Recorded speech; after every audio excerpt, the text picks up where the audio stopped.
Bonjour à tous et bienvenue dans cette nouvelle vidéo. Alors aujourd'hui, on va parler des articles e et un en anglais. Donc e, selon le contexte, peut se traduire par un ou une en français. Donc par exemple, a cat, un chat, et a table veut dire une table.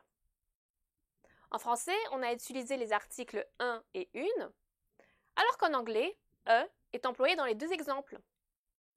A cat, a table. Mais l'article un veut dire lui aussi un ou une. Donc vous vous demandez sûrement dans quel cas utiliser e et dans quel cas utiliser un. C'est ce qu'on va voir maintenant. Alors pour commencer, on va voir la règle générale et ensuite les subtilités.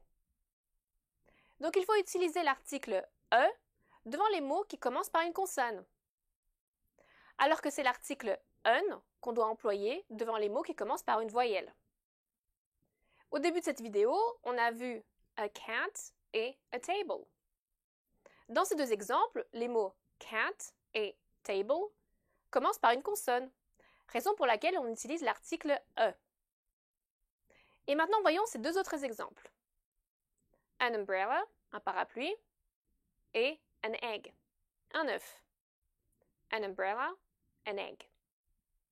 Vous êtes d'accord? Les mots anglais egg et umbrella commencent tous les deux par une voyelle. Donc c'est pour ça qu'on utilise le déterminant an egg, an umbrella. Et maintenant, voyons cet exemple. A university, une université. A university. Vous êtes sûrement étonné de voir ici le déterminant e, alors que le mot university commence par la voyelle u. Et en effet, ici, cette voyelle u se prononce y, comme dans les mots français fille ou paille. Y. Et ce son y est considéré comme une consonne en anglais. Donc en résumé, ce qui compte en réalité, c'est la prononciation de la première lettre. Si cette lettre se prononce y, dans ce cas, elle est considérée comme une consonne, et on va donc dire e, a university, avec l'article e et pas un. A university. Et un dernier exemple avant de terminer.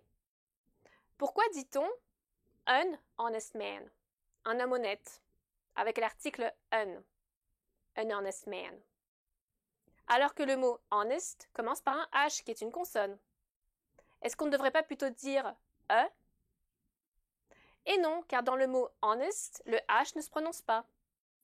Le mot honest commence donc phonétiquement par la lettre O, qui est une voyelle.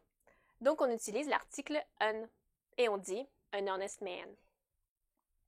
Et donc comment diriez-vous une voiture jaune? Dites-le dans les commentaires.